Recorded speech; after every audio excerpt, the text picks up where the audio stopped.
Hello student, आज हम वूल yielding animals के बारे में पढ़ेंगे जिससे हमें वूल मिलता है। तो हमने गोट में एंगोरा गोट के बारे में पढ़ लिया था, ठीक है। तो हम कश्मीर गोट के बारे में पढ़ेंगे। These are found in higher plateaus of China, Mongolia and Tibet. ये कहाँ कहाँ पाई जाती है? चाइना, मंगोलिया और तिब्बत प्लेट्यूज में पाई जाती हैं, उच्च प्लेट्यूज में पाई जाती हैं। The hairy skin of goat, goat की जो है ज़्यादा हेयरी स्किन होती है। एक combination of fine hair and coarse hair, कि कुछ बाल जो होते हैं फाइन होते हैं, कुछ कॉर्स होते हैं, उलझे हुए होते हैं। The fine hair is separated, जो फाइन हेयर होते हैं वो सेपरेटेड अलग से होते हैं। Provide the fibre for making wool, जिससे हम ऊन बनाने के लिए धागा बना सकते हैं। कश्मीरी गोट पढ़ रहे हैं अब हम। Certain goats from Kashmir yield wool of high quality, texture and warmth. कुछ गोट्स जो होती हैं कश्मीर में पाई जाती हैं जिससे हाई क्वालिटी और टेक्सचर की गर्म ऊन हमें मिलती हैं। The fine soft under hair close to the skin provide wool fibre that are woven into premium pashmina shawl. Fine अच्छे सॉफ्ट हेयर जो होते हैं अंडर द स्किन, स्किन के hair close to the skin, skin की तरफ hair close रहते हैं। Provide, ये क्या करते हैं? वो हेयर हमें धागा प्रोवाइड कराते हैं वूल बनाने के लिए, जिससे पश्मीना शॉल बनाई जाती है, ठीक है।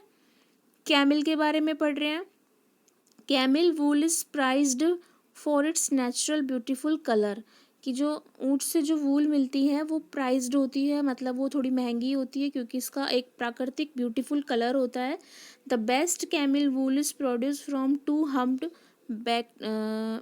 बैक्ट्रियन कैमल्स, जिसके 2 हम्प होते हैं, 2 कुबड़ पाई जाती हैं उस कैमल से।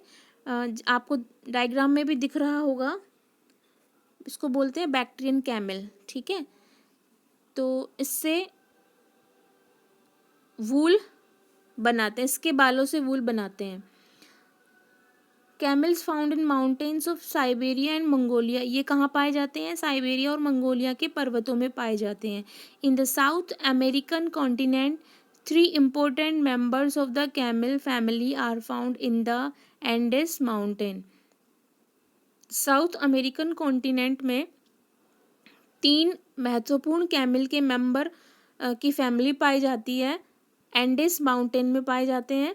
दे are alpaca, llama and vicuna. इनके नाम दे रखे हैं। एल्पका ये प्रजाति है कैमल की, ठीक है। Alpaca, llama and vicuna. The wool obtain from these animals, कि जो इन एनिमल्स से जो हमें ऊन मिलती है वो बहुत फाइन होती है, सॉफ्ट होती है, लाइट होती है, यानी कि हल्की होती है और लस्टर्स चमक वाली होती है, ठीक है। Sheep, bulk of wool production world wide comes from sheep, सबसे ज़्यादा वूल हमें शिप से ही मिलता है, more than 95%। Australia, China and New Zealand are the leading commercial producer of wool. सबसे ज़्यादा वूल कहाँ पे होता है, व्यापार किया जाता है यहाँ पे उनका, ऑस्ट्रेलिया, चाइना और न्यूजीलैंड में। World's finest wool come from merino sheep, संसार का सबसे अच्छा वूल कहाँ से आता है? मैरिनो शिप से आता है। That of its origin in Spain, जो कि स्पेन में ज़्यादा पाया जाता है।